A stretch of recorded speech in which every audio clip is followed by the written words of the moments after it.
Thanks for joining us here, 6 a.m. on this Friday. So close to that weekend, everyone. I'm Eric Connard. And I'm Netta Irampour. And let's see what's happening with our weather right now. Rain. Yeah, actual raindrops are coming in. What's that? Exactly. It's been so long, but this is all because of monsoonal moisture. Thunderstorms in the early morning hours. Typically, we get more of this activity over the mountains and deserts in the afternoons when it's hot. But this is a view right now showing how those thunderstorm clouds have been building. This is from San Miguel looking towards IB. And that's where it does look like we're getting more of the activity. There's a little blip of green. I'll show you that in a moment on the radar. But hot and muggy, that's the forecast through the weekend. Monsoonal moisture bringing us that chance of thunderstorms. We saw a line coming through since about 3 a.m. So here's that loop. You see that green on your screen right there. It worked its way from Tecate to Jamul into TJ, and now right over the Silver Strand, downtown San Diego. Pretty light here, just a little bit of drizzle activity for some of you this morning, but pretty rare to get, especially as we've experienced this summer. This morning now, President Donald Trump is again taking aim at birthright citizenship after the Supreme Court rejected his previous proposal to severely limit it. News 8's Chris Groh live downtown with the details on this new executive order here. Chris? Yeah, good morning, guys. And what they're trying to do this time around is sort of change their strategy. It's something that they outlined in yesterday's announcement from the Oval Office. In fact, let's take a listen to what President Trump had to say. We had a bad decision. We're making adjustments because it's very unfair. And so now this newest attempt here to limit birthright citizenship does come a month after the Supreme Court upheld the birthright citizenship in a 6-3 decision. They ruled that the 14th Amendment means everyone born in the United States is an American citizen at birth, regardless of their parents' immigration status. That was the first time that President Trump took aim at birthright citizenship. But now they are changing how it is that they are doing it by going after certain categories of people with this latest executive order. It goes after those who are children of foreign government employees, including ambassadors, children of anyone considered an alien enemy of the United States, and babies of foreign nationals on a visa for the purposes of giving birth on American soil, a practice known as birth tourism. Now, we have heard some pushback from a number of groups, but also here in California, Governor Gavin Newsom writing on X, quote, all persons born or naturalized in the United States and subject to the jurisdiction thereof are citizens of the United States and of the state wherein they reside. Now, we're also hearing some legal analysis, like from Jessica Levinson with CBS News. Take a listen. These are ripe for a legal challenge. I think there are portions of the executive orders that, if they are read narrowly, might withstand review. Now, we also heard from Senator Alex Padilla, who also put out on X that Trump, quote, doesn't understand the Constitution, but because the 14th Amendment's promise of birthright citizenship and equality speaks for itself. Back to you guys in studio. Chris, thanks. Right now, San Diego Mayor Todd Gloria is urging Congress to extend legal protections for more than 350,000 Haitians living in the U.S., including thousands here at home. The temporary protected status expired last month after a Supreme Court ruling let the Trump administration end it. A bill introduced in the U.S. Senate would extend TPS for Haitians through March of 2029. Gloria, who also leads the U.S. Conference of Mayors, says many recipients have lived and worked here for years and shouldn't be sent back to a country still gripped by violence and instability. This just in here, U.S. employers actually cut 23,000 jobs in July. That's according to new data from the Labor Department. Their revisions also shaved 103,000 jobs from payrolls in May and June. Still, the unemployment rate dropped slightly from 4.2 down to 4.1%. Starting tomorrow, food distributions aiming to help San Diegans impacted by changes to federal food benefits, and they are happening at 6 locations right there on your screen. This comes after thousands of people lost CalFresh benefits due to new work requirements. Feeding San Diego says food insecurity in our county is at the highest point since the COVID-19 pandemic, with 1 in 8 people in need. And today, officials will kick off a new campaign to raise awareness about upcoming e-bike rules in the city of San Diego. The new rules establish a minimum age of 12 to ride. A 60-day warning period begins next Thursday. Citations may be issued starting October 12th.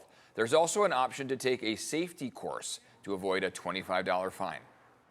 Kids at the San Diego Unified School District return to class on Monday, which means you'll likely see a lot more bicyclists and e-bikers going to class. Right now, the city of San Diego taking steps to keep students safe. The city posted photos of crews setting up signs lowering those speed limits to 15 miles per hour around Porter and Valencia Park elementary schools. So you'll need to slow down. You'll see those kids out and about. Be careful out there. The changes are part of the city's Vision Zero safety plan, which aims to reduce speeds, improve driver behavior, and make school zones safer for students and families. Back to school supplies and lunches are going to cost you more this year. Families are expected to spend $4,000 per student. That's according to new research from the Century Foundation. So let's break it down for you, see what's costing you so much. Well, if you've been shopping for lunch boxes, you'll see costing about $4 more this year. Yeah, they're pricey. Notebooks are now up 92 cents. Index cards and paper jumped 70 cents. Analysts say President Trump's tariffs are driving these prices up because most school supplies are imported.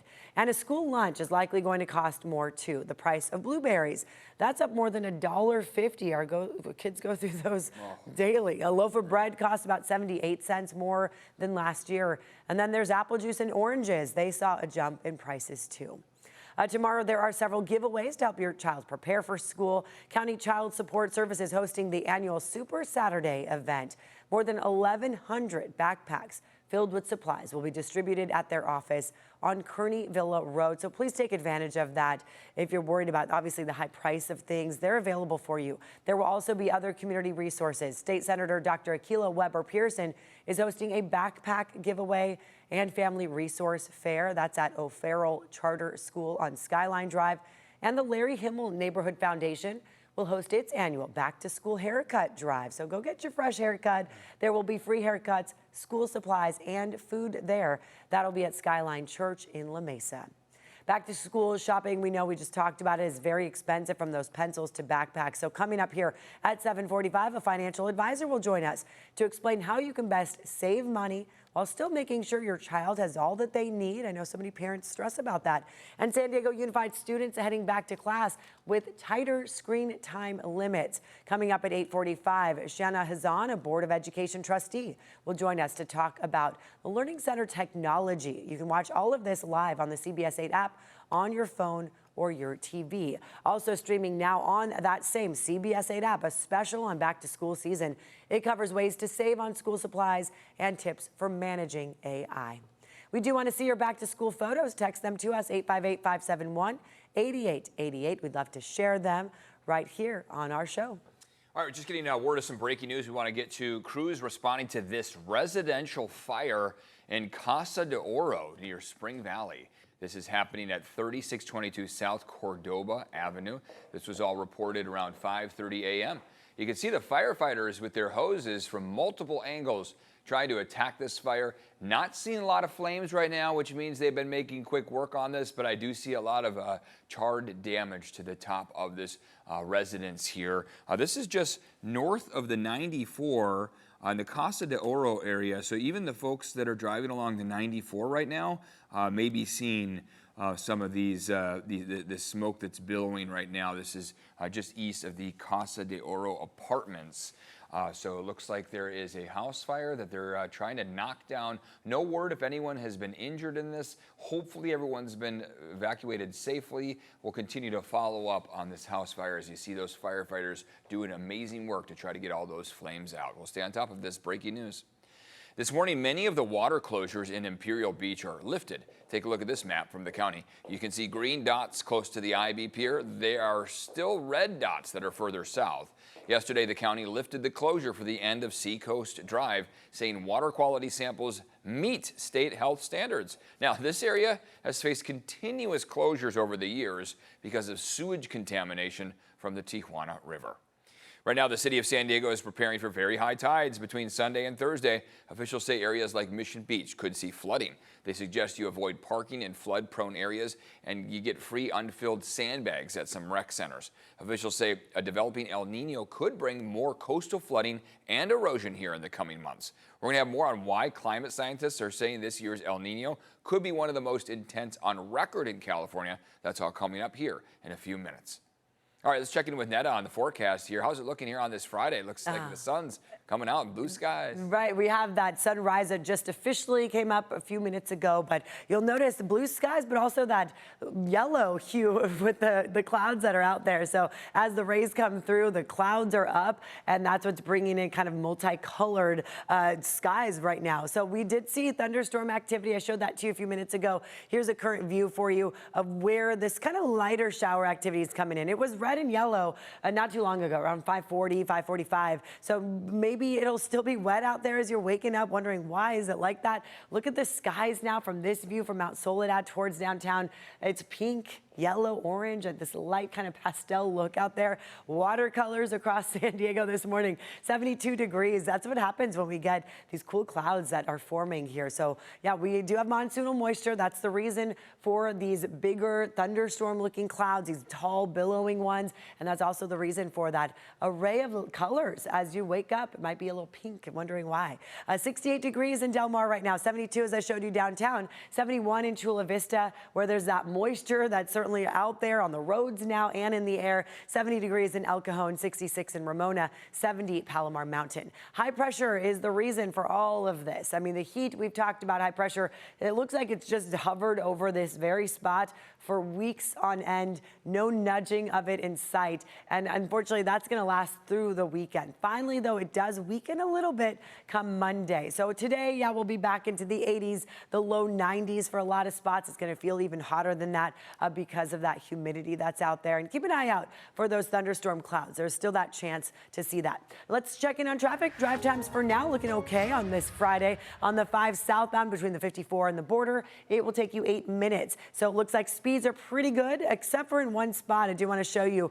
You'll notice, first of all, this green along the Silver Strand and IB. Haven't seen that on traffic maps in weeks because we haven't had rain. But yeah, it might be slick for you, which is very rare for us to get to say, but we get to say it this morning. Even parts of downtown National City, right along the 5, that moisture's out there. 805, there is a crash right there on the northbound lane before Imperial Avenue.